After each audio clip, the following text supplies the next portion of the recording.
ओहो मैडम, रुको जरा, बहुत जल्दी है क्या? इतना सज धज कर कहाँ से आ रही हो? और हेलमेट क्या तुम्हारे बाप ने पहनना है? साहब मेरा एग्जाम था, एग्जाम देके वापस घर जा रही हूँ। जल्दी जल्दी में हेलमेट पहनना भूल गई थी, प्लीज मुझे जाने दीजिए। झूठ बोल रही है, झूठ बोल रही है। मैं जानता हूँ तुझ जैसी लड़कियों को। दोस्तों, जिले की सबसे बड़ी पुलिस अधिकारी आईपीएस नीता राठौर एक मीटिंग से वापस घर लौट रही थी। उसने आम लड़की की तरह साधारण कपड़े पहने हुए थे। न कोई सरकारी गाड़ी थी, न कोई सुरक्षा। बस एक आम लड़की की तरह वह मोटरसाइकिल चला रही थी। जब वह मेरठ शहर के पास पहुंची तो उसे आगे एक पुलिस चेक पोस्ट दिखाई दिया। वहां 4-5 पुलिसकर्मी सड़क पर खड़े थे। उनके बीच में इंस्पेक्टर अर्जुन राणा अपनी वर्दी में खड़ा था। उसने हाथ में लाठी उठाकर नीता को रोकने का इशारा किया। नीता ने मोटरसाइकिल सड़क के किनारे लगाई और खड़ी हो गई। इंस्पेक्टर ने सख्त आवाज में पूछा, कहां जा रही हो? नीता ने बहुत शांत स्वर में बहाना बनाते हुए जवाब दिया, सर मेरा एग्जाम था, वहीं से आ रही हूं। इंस्पेक्टर अर्जुन राणा ने उसे सिर से पांव तक देखा। वह 25 साल की एक खूबसूरत लड़की थी। फिर वह हंसते हुए बोला, अच्छा एग्जाम देकर आ रही हो, लेकिन हेलमेट क्या तुम्हारे बाप ने पहनना है? क्यों नहीं पहना? और ये बाइक भी बहुत तेज चला रही थी। चलो अब चालान कटेगा। ऐसा कहते हुए उसने चालान की पर्ची निकालनी शुरू कर दी। नीता समझ चुकी थी कि उसकी नीयत ठीक नहीं है और यह सब एक बहाना है। उसने कहा, सर मैंने कोई कानून नहीं तोड़ा है। ओ मैडम, हमें कानून मत सिखाओ, अर्जुन झल्लाकर बोला। उसने पास खड़े एक कांस्टेबल रमेश की तरफ देखा, फिर नीता की ओर मुड़कर कहा, इसे सबक सिखाना होगा।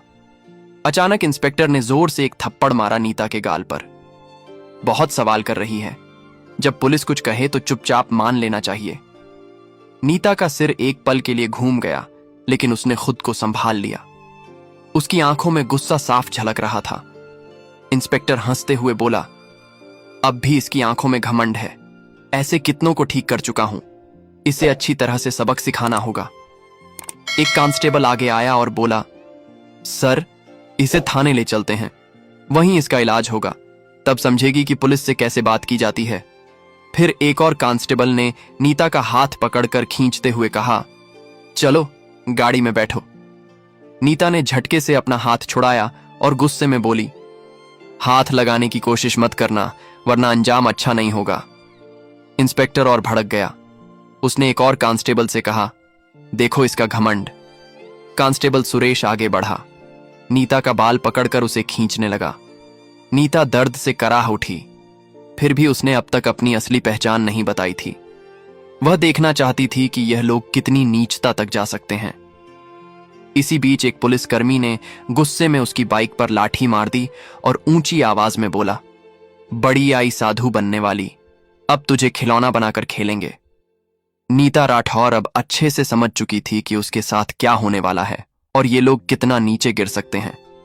इंस्पेक्टर की आंखों में गुस्सा भरा था। वह जोर से चिल्लाया, तेरे जैसे कई होशियार देखे हैं, पुलिस से पंगा लेगी, आज मजा चखाएंगे। चलो इसे थाने ले चलते हैं, वहां समझ में आ जाएगा। इस समय भी नीता राठौर चुप थी।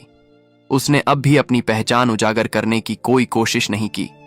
वह देखना चाहती थी कि यह लोग प्रशासन की कितनी बदनामी कर सकते हैं और एक आम नागरिक पर किस हद तक जुल्म ढा सकते हैं। इंस्पेक्टर अर्जुन राणा अब खींच चुका था। उसके सामने एक ऐसी महिला खड़ी थी जिसके कोमल गाल पर थप्पड़ पड़ा था, जिसके बाल खींचे गए थे, जिसे जबरन सड़क पर घसीटा गया था। फिर भी वह एक मूर्ति की तरह शांत खड़ी थी, न कोई चीख, न कोई आंसू। इंस्पेक्टर अर्जुन सोच रहा, थाने पहुंचते ही देखता हूं इस जिद्दी और घमंडी औरत का इलाज कैसे किया जाए। यह सिर्फ गुस्सा नहीं था, यह वो गुस्सा था जो अंदर ही अंदर सुलग रहा था। चौकी इंचार्ज इंस्पेक्टर हंसते हुए बोला, अब इसकी जुबान भी चलने लगी है, चलो थाने, देखेंगे कितनी चलती है इसकी जुबान। थाने में घुसते ही इंस्पेक्टर जोर से चिल्लाया, ओए कहां गए सब, चाय पानी लगाओ जल्दी, आज एक खास माल आया है। नीता राठौर अब भी कुछ नहीं बोली, बस थाने की दीवारों को देखती रही। वह देख रही थी कि ये लोग उन निरीह लोगों के साथ कैसा व्यवहार करते हैं जो कभी आवाज नहीं उठाते। तभी एक कांस्टेबल इंस्पेक्टर अर्जुन की ओर झुककर फुसफुसाया, क्या केस है सर? इंस्पेक्टर ने हंसते हुए कहा, अरे कुछ भी नहीं, स्पीड ब्रेक करो या हेलमेट का बहाना मारो, जो मन हो लिख दो, बस अनवर करना है और इसका घमंड तोड़ना है, ज्यादा सवाल मत कर। नीता सब कुछ सुन रही थी, लेकिन उसकी आंखें अब भी चुप थीं, मानो वह चाहती थी कि पुलिस की यह गिरावट खुद उनके ही मुंह से उजागर हो।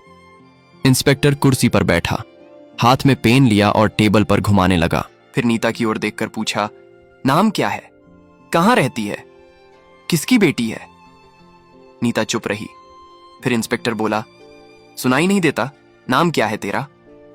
लेकिन नीता की चुप्पी अब भी पत्थर की दीवार जैसी अडिग थी। तभी इंस्पेक्टर ने जोर से मेज पर हाथ मारा, इतनी जोर से कि आवाज पूरे थाने में गूंज उठी। फिर गुस्से से चिल्लाया, सुनाई नहीं देता, नाम बता जल्दी। नीता ने मुंह घुमाकर शांत स्वर में उत्तर दिया, जी श्वेता शर्मा। इंस्पेक्टर उसके चेहरे की ओर देखकर हंसते हुए बोला, हो बड़ी चालाक लड़की है तू, झूठ बोलने में तुझे खासा तजुर्बा है, लेकिन याद रख, ज्यादा होशियारी महंगी पड़ती है, एक भी गलती की तो पछताने का मौका तक नहीं मिलेगा। फिर नीता राठौर को जबरदस्ती उस सड़ी हुई हवालात में डाल दिया गया जहां पहले से 2 कैदी मौजूद थे। उनमें से एक कैदी ने नीता की ओर देखते हुए पूछा, बहन तूने क्या गुनाह किया है? नीता ने हल्की सी मुस्कान दी, लेकिन कुछ नहीं बोली। अब वह बस देख रही थी कि यह पूरा सिस्टम कितना सड़ चुका है।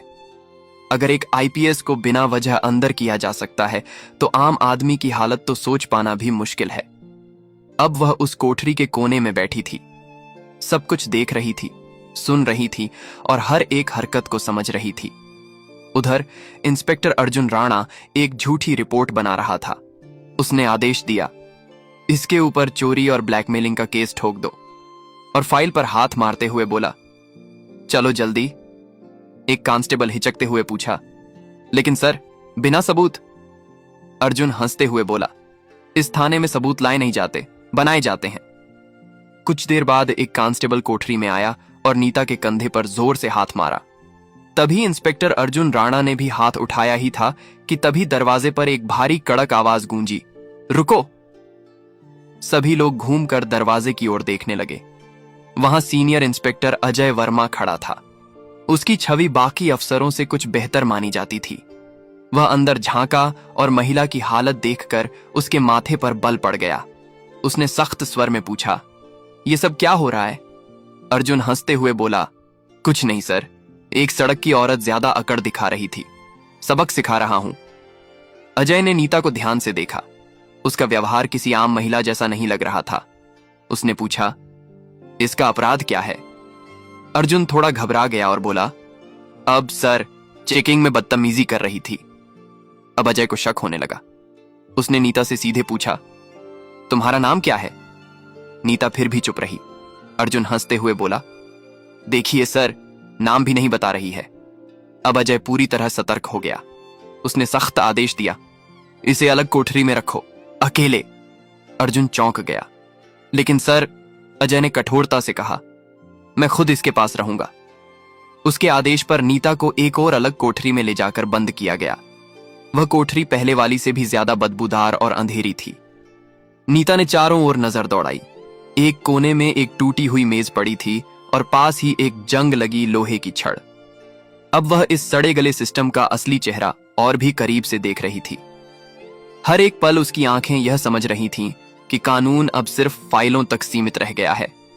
इसी बीच एक कांस्टेबल दौड़ते हुए आया और बोला, सर, बाहर एक बड़ी गाड़ी खड़ी है। अर्जुन चौंक गया। पूछा, कौन सी गाड़ी? कांस्टेबल घबराते हुए बोला, सर, सरकारी गाड़ी। अर्जुन तुरंत बाहर गया। गाड़ी के अंदर झांकते ही उसके होश उड़ गए। वह भागकर वापस आया और धीमी आवाज में बोला, सर। अजय झुंझलाकर बोला, क्या हुआ, कौन आया है? कांस्टेबल कांपते हुए बोला, सर, कमिश्नर साहब आए हैं। अर्जुन का चेहरा पीला पड़ गया। सीनियर इंस्पेक्टर अजय वर्मा भी सतर्क हो गया। अब मामला सीधे ऊपर तक पहुंच चुका था। कमिश्नर साहब थाने में दाखिल हुए। उनकी आंखों में गुस्सा साफ झलक रहा था। उन्होंने अर्जुन की ओर देखकर सख्त स्वर में पूछा, इंस्पेक्टर अर्जुन, ये क्या तमाशा चल रहा है यहां? अर्जुन घबरा गया और बोला, कुछ नहीं सर, एक छोटा सा केस है बस।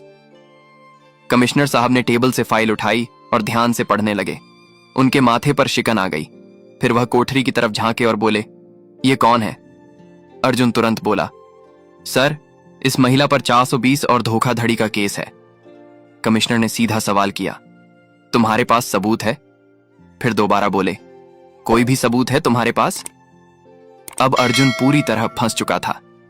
कमिश्नर साहब ने सीधे महिला की ओर देखा और पूछा, तुम्हारा नाम क्या है? और तभी पहली बार नीता राठौर ने हल्की सी मुस्कान दी और कहा, आईपीएस नीता राठौर। थाने में एकदम सन्नाटा छा गया। हर चेहरा पीला पड़ गया। अर्जुन के हाथ पांव कांपने लगे। बाकी सभी कांस्टेबल हैरान होकर एक दूसरे की ओर देखने लगे। अर्जुन के पैरों तले जमीन खिसक गई। जिस महिला को वह एक मामूली अपराधी समझ रहा था, वह थी वही अधिकारी जो पूरे जिले की प्रशासनिक व्यवस्था संभालती थी। वह कोई आम औरत नहीं थी, वह थी स्वयं आईपीएस नीता राठौर। जिस महिला को सड़क पर घसीटा गया था, जिसके बाल खींचे गए थे, जिसे थप्पड़ मारा गया था। जब यह सच्चाई सबके सामने आई, पूरे थाने में हड़कंप मच गया। सभी कांस्टेबल स्तब्ध हो गए। कमिश्नर साहब ने तेज गुस्से से भरी नजर से इंस्पेक्टर अर्जुन की ओर देखा और गरजते हुए बोले, अर्जुन, तुझमें इतनी हिम्मत आई कैसे कि तू एक सीनियर ऑफिसर पर झूठा आरोप लगाने की जुर्रत कर बैठा? अर्जुन कुछ बोलने की कोशिश कर ही रहा था कि तभी पास में खड़े सीनियर इंस्पेक्टर अजय वर्मा जोर से बोले, सर, मैंने पहले ही कहा था कि यहां कुछ न कुछ गड़बड़ है। अब अर्जुन पूरी तरह अकेला पड़ चुका था। तभी पहली बार नीता राठौर ने अपनी शांत लेकिन दृढ़ आवाज में सीधा फैसला सुना दिया, अर्जुन, अब तेरी नौकरी गई, तेरा सस्पेंशन पक्का और तेरे खिलाफ अब केस भी चलेगा। यह सुनते ही अर्जुन का चेहरा जैसे सफेद पड़ गया। सांस अटकने लगी। बाकी पुलिसकर्मी भी उससे नजरें चुराने लगे। अजय वर्मा ने तुरंत आदेश दिया, हवलदार साहब, इसे पकड़ो और लॉकअप में डालो। लेकिन तभी अर्जुन ने अपनी जेब से एक मुड़ा हुआ कागज निकाला और मुस्कुराते हुए बोला, रुको मैडम, ये पहले देख लो, फिर जो करना हो कर लेना। उसने कागज आगे बढ़ाया। कमिश्नर और नीता दोनों की नजरें एक साथ उसकी ओर गईं। अर्जुन बोला, ये लो मेरा ट्रांसफर ऑर्डर। 3 दिन पहले ही मेरा तबादला हो चुका है। अब चाहे तुम जितना भी गुस्सा करो, मुझे नौकरी से नहीं निकाल सकती। पूरे थाने में फिर एक बार सन्नाटा छा गया। नीता ने वह कागज हाथ में लिया और ध्यान से पढ़ा। कमिश्नर ने अजय वर्मा की ओर तीखी नजर डालते हुए कहा, जाओ देखो, ये कागज असली है या सिर्फ दिखावा। अजय ने कंप्यूटर रिकॉर्ड खंगाला और फिर सिर उठाकर बोला, सर, यह असली है, लेकिन अब तक इसने नए इंस्पेक्टर को चार्ज नहीं सौंपा है। यानी अभी तक यहां का आधिकारिक इंस्पेक्टर यही है और सारे कुकर्म इसी के कार्यकाल में हुए हैं। अब इसे कोई नहीं बचा सकता। नीता राठौर ने अर्जुन की आंखों में आंखें डालकर कहा, अब तेरा नया ठिकाना वहीं होगा जहां तू दूसरों को डाला करता था। कमिश्नर ने भी सिर हिलाकर उसकी बात पर अपनी मोहर लगा दी। जैसे ही 2 कांस्टेबल उसे पकड़ने आगे बढ़े, अर्जुन फिर से चाल चल गया और जोर से बोला, रुको मैडम, मैं अकेला नहीं हूं। क्या आपको लगता है कि सारा दोष सिर्फ मेरा है? फिर वह थाने के बाकी पुलिस वालों की ओर इशारा करते हुए बोला, यह सब मेरे साथ थे, ऊपर तक सब शामिल हैं। इतना कहते ही कुछ पुलिसकर्मियों के चेहरों का रंग उड़ गया। सीनियर इंस्पेक्टर अजय वर्मा हालात को भांपकर एक एक करके सभी की ओर शक की नजरों से देखने लगे।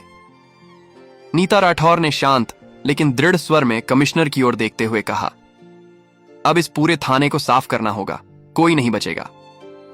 कमिश्नर ने भी सिर हिलाते हुए कहा, जो हुक्म मैडम, अब एक एक करके सबका हिसाब लिया जाएगा।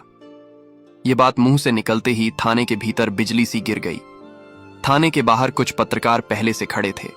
उन्हें पहले से ही शक था कि थाने के अंदर कोई बड़ा घोटाला चल रहा है। जैसे ही उन्हें खबर मिली कि पूरा थाना लाइन हाजिर किया गया है, उन्होंने तुरंत मोबाइल से ब्रेकिंग न्यूज वायरल करना शुरू कर दिया। उसी वक्त एक चमचमाती गाड़ी थाने के सामने आकर रुकी। दरवाजा खुला और स्वयं एसएसपी गौरव जैन बाहर आए। चारों ओर नजर दौड़ाई। हर चेहरे पर हवाइयां उड़ रही थीं। थाने के सारे अफसर एक तरफ चुपचाप खड़े थे। एसएसपी साहब ने तीखे स्वर में पूछा, यहां कब से तमाशा चल रहा है? लेकिन कमिश्नर